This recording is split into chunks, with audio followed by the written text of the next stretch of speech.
I'm cooking spare ribs.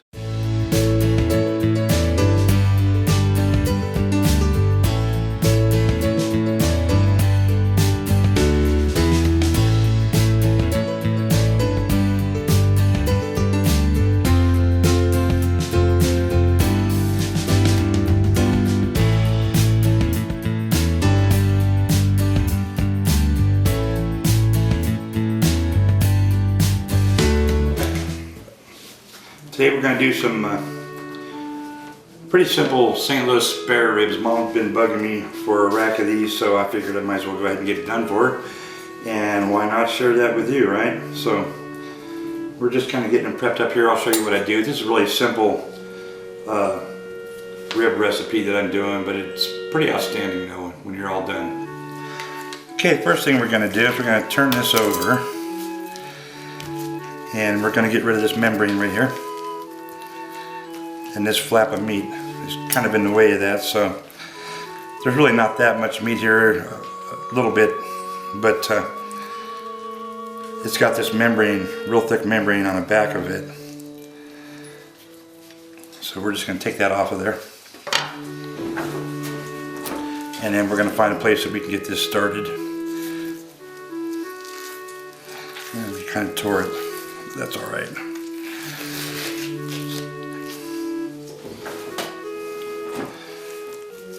Back here and get the other piece.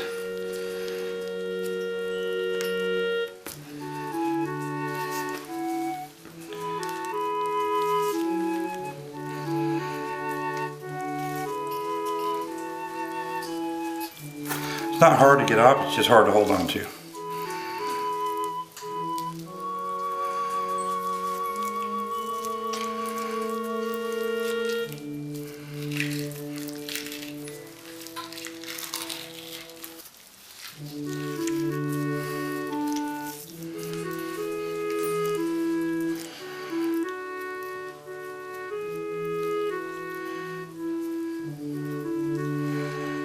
Okay,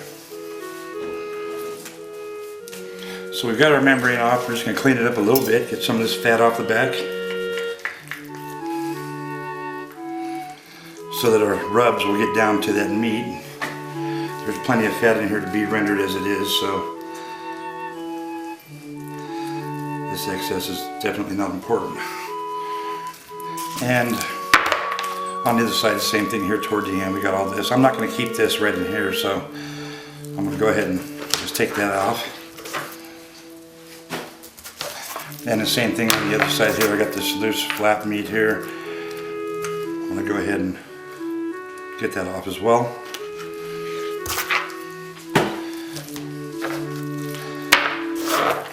And I don't go crazy trimming on these things. I mean, if I was doing a contest and I was really concerned about presentation, yeah, I would be a lot more careful with the meat. But anyway, that's our St. Louis rib. We got a lot more meat on this end we do on this end. Something to think about when you're cooking. You know, you have a higher risk of drying this end of it out. So that's how we prep the rack. So we'll go next to the rub. Okay, our rub is super simple.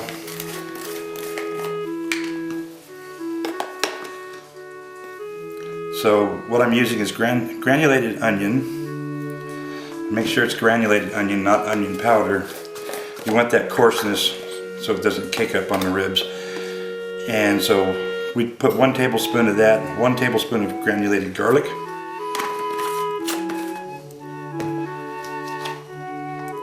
1 tablespoon of black pepper.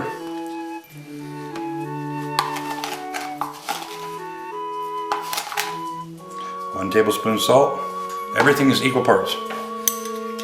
Really easy to remember, except for the paprika. We're going to triple up on that paprika. So I'm going to do 3 parts. This is smoked paprika that I'm using. You can use regular paprika.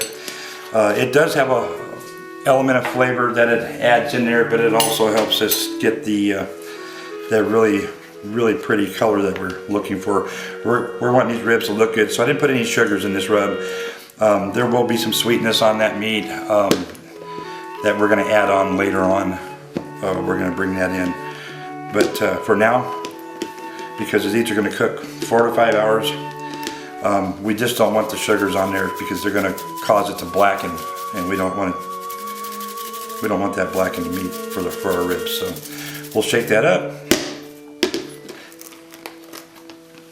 And there is our simple rib rub.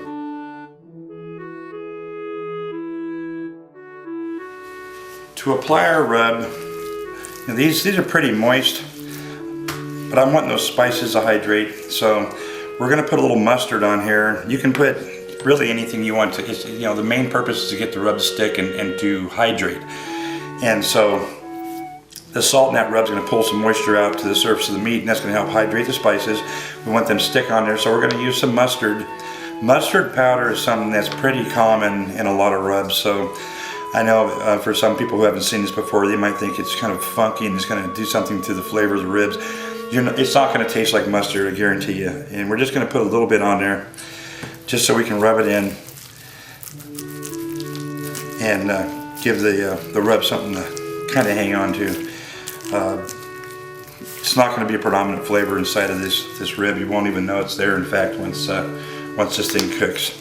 So now that we've got our mustard on there, we're going to go ahead and sprinkle plenty of our rub on the back side of these ribs.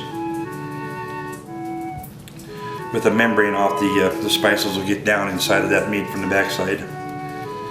We'll just kind of pat that on. Try to get it even. Not super important, but I'm kind of picky about it. I want every bite to be good. And of course, you know me, I don't skimp when it comes to putting spice on. Okay, so that's the back side of the ribs. Same thing for the other side. And then we're going to let them rest that way for a couple hours in the refrigerator. And we'll pull them out of the refrigerator after maybe an hour, hour and a half, and let them start to move their way toward room temperature before we put them on the pit.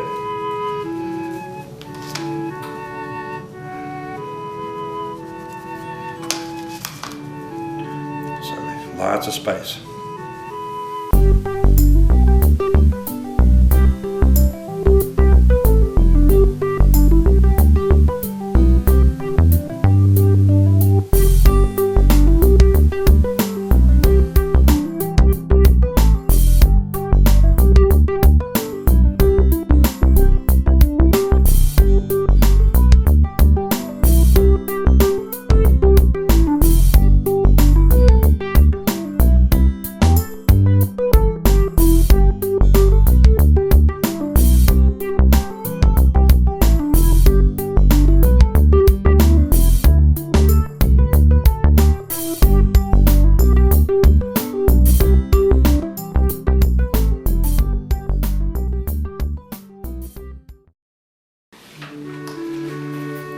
Okay, these things have been sitting out a couple hours now. We had an hour in the fridge, hour out in the open to bring them up to temperature.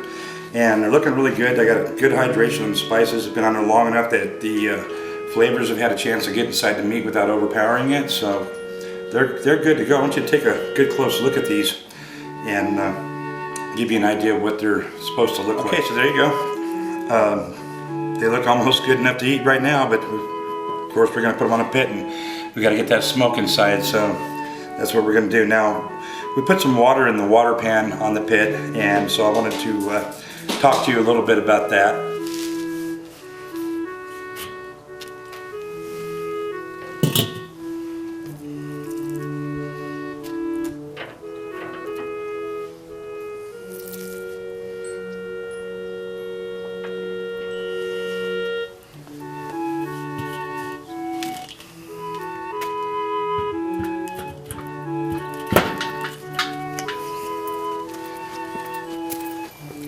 Had a lot of people ask me before about water pans in the pit, whether the steam coming from that water was going to poach the meat as opposed to letting it properly barbecue.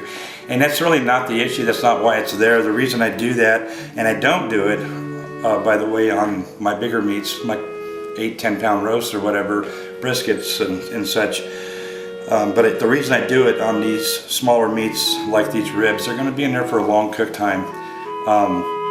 You know, 3.5 to 5 hours is what it's going to take to do these things. On a day like today, probably 5. It's kind of cool outside. It's winter time, and the air inside the pit quickly gets very, very dry with the burning of the coals and the wood in there, and so the steam creates humidity within the pit, and it helps to keep the outside of this meat from getting dry too fast, because it will get very dry very quick. And while the inside might be getting moist and tender and juicy, the outside is going to be so dry it's just going to really take away from the whole eating experience on these ribs. We don't want that tough meat on the outside. So the humidity in the pit is going to help prevent that from happening. It doesn't completely stop it even at that. It just allows us to have more time to leave the pit alone and let it do its job. Less time in between mopping sessions where we'll come in and put some more moisture on top of the meat to help also keep it from getting too dried out. So that's the purpose of having that water pan going. If I was, again, bigger meats or even smaller meats that are more of a hot and fast type of cook, you don't got to really worry about it. But for longer cooks, lower temps, for a long time, which is what it takes to make these ribs the way they're supposed to be. That's the way we run, even on our little kettles and stuff. We'll do it there too, about that.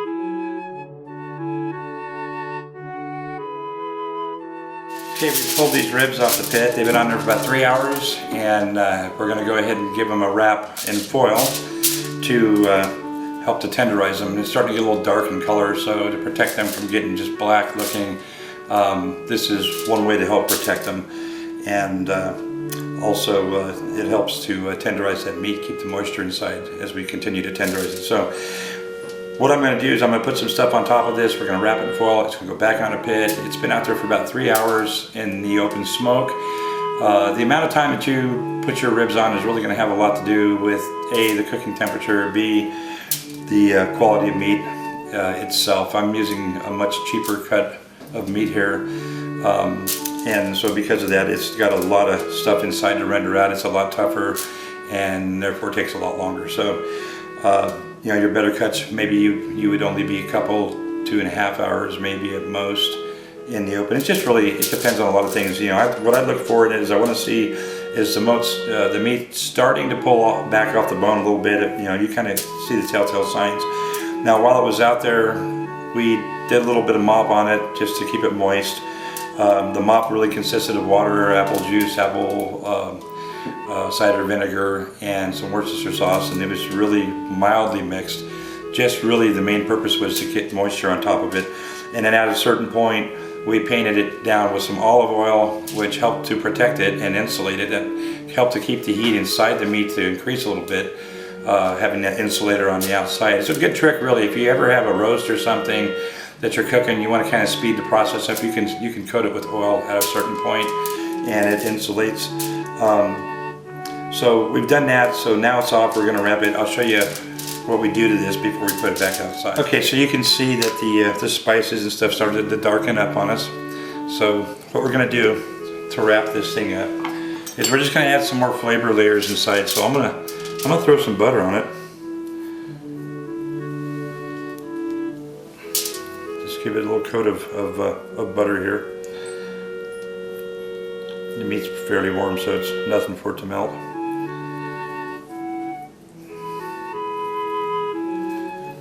And you can do lots of things in your wrap. You don't have to do exactly what I'm doing. I mean, you can play with different flavors and profiles. Again, you know, when you're cooking these long cooks like this isn't going to taste like butter any more than it was going to taste like, you know, do you remember the early stages where we had the mustard? So we put some butter on there, and I'm going to go ahead and I'm going to give it another dose of this rub. Remember, this rub, I don't make it super salty, and that allows me to continue using it and adding. Now this time I added even a tablespoon of white sugar into it. I'm not worried so much about that blackening at this point because we're going and wrapping. Because I'm not worried about it, we're going to also put some honey on there. Now all this stuff's going to liquefy inside of this foil. I'm just going to do the one side. It's going to liquefy in there, and it's going to create its own flavor. Nothing's going to be predominant in it. So now we've got all that done, we're just going to fold this foil up like this, and we're going to tent it and seal it to keep the the moisture inside. So I just roll it up like this, right down to the rib. And then I'll just take these ends and fold them up like that. And this will go back on the pit. We'll take a look at it here in about an hour and see what we got.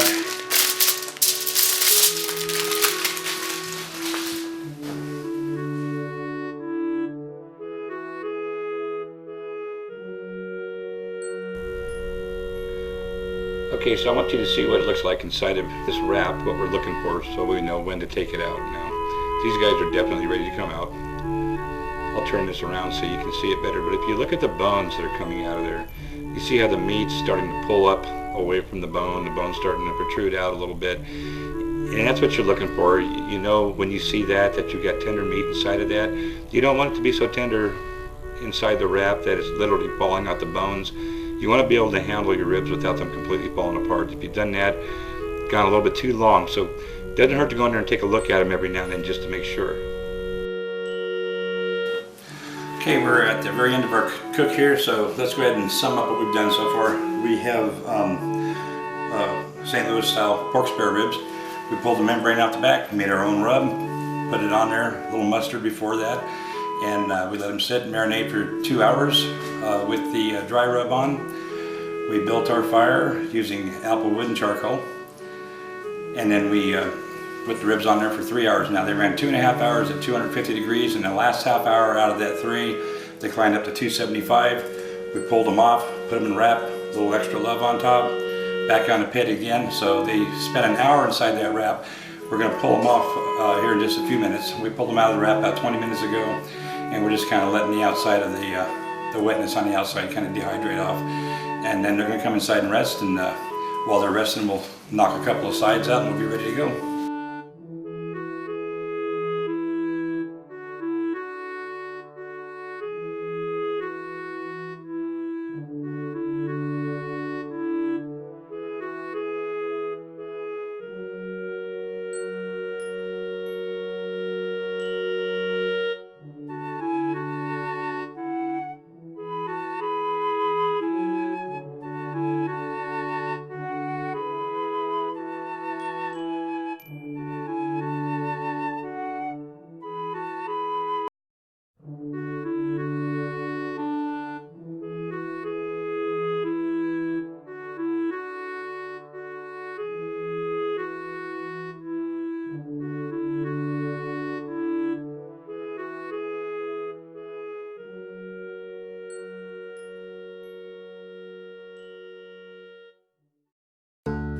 So there you have it. That's how we knock out some killer spare ribs. So we got these all vacuum packed for Mom. The rest of them, they didn't last very long. We just tore through them suckers. But I'm gonna get this over to her before this video gets posted. Otherwise, she's gonna come and hunt me down looking for them. You guys know what to do now. I just showed you everything that we did to make that happen.